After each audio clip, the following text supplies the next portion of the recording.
कुछ प्रेम ऐसे होते हैं जो मिलकर भी पूरे नहीं होते और कुछ अपराध ऐसे होते हैं जो किए बिना ही जीवन भर सजा बन जाते हैं। ये कहानी है एक ऐसे प्रेम की जिसे समाज ने अपराध कहा और दो जिंदगियों ने चुपचाप सजा की तरह सह लिया। धर्मवीर भारती की गुनाहों का देवता कोई साधारण प्रेम कहानी नहीं है। ये आत्मा के टूटने की दास्तान है। उसका नाम था चंदर।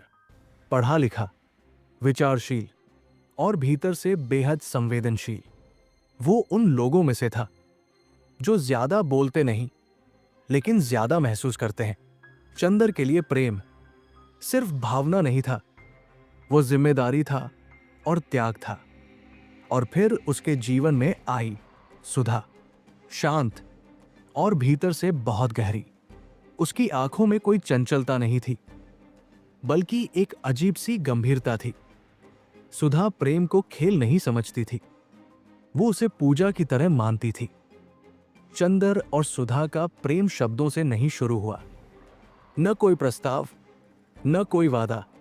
ये प्रेम चुपियों में पला और नजरों में बड़ा हुआ।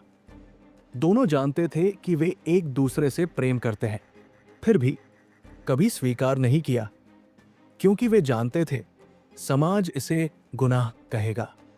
सवाल उठने लगे, लड़का लड़की इतनी नजदीक क्यों है? लड़की की इज्जत का क्या? और फिर बिना सुधा से पूछे उसकी शादी तय कर दी गई। सुधा ने कोई विरोध नहीं किया, वो रोई नहीं, चिल्लाई नहीं, उसने बस सिर झुका लिया, क्योंकि उसे सिखाया गया था लड़की की चुप्पी ही उसकी सबसे बड़ी ताकत होती है। और चंदर, वो बाहर से शांत था लेकिन भीतर से रोज टूट रहा था। वो जानता था अगर वो बोलेगा तो सुधा पर उंगलियां उठेंगी, इसलिए उसने प्रेम को ही अपराध मान लिया। शादी से पहले दोनों की आखिरी मुलाकात हुई। न कोई शिकायत, न कोई सवाल। सुधा ने बस कहा, आप ठीक रहिएगा। और चंदर कुछ नहीं कह पाया, क्योंकि कुछ प्रेम शब्दों से नहीं, त्याग से साबित होते हैं। सुधा चली गई, किसी और की होकर, और चंदर पहली बार समझा प्रेम खोना क्या होता है। शादी के बाद भी सुधा सुखी नहीं थी। उसका पति बुरा नहीं था, लेकिन वो चंदर भी नहीं था। वो हर रोज खुद को समझाती, यही सही है, लेकिन मन तर्क नहीं मानता। चंदर अब थक चुका था। वो जान गया था सुधा कभी उसकी नहीं हो सकती।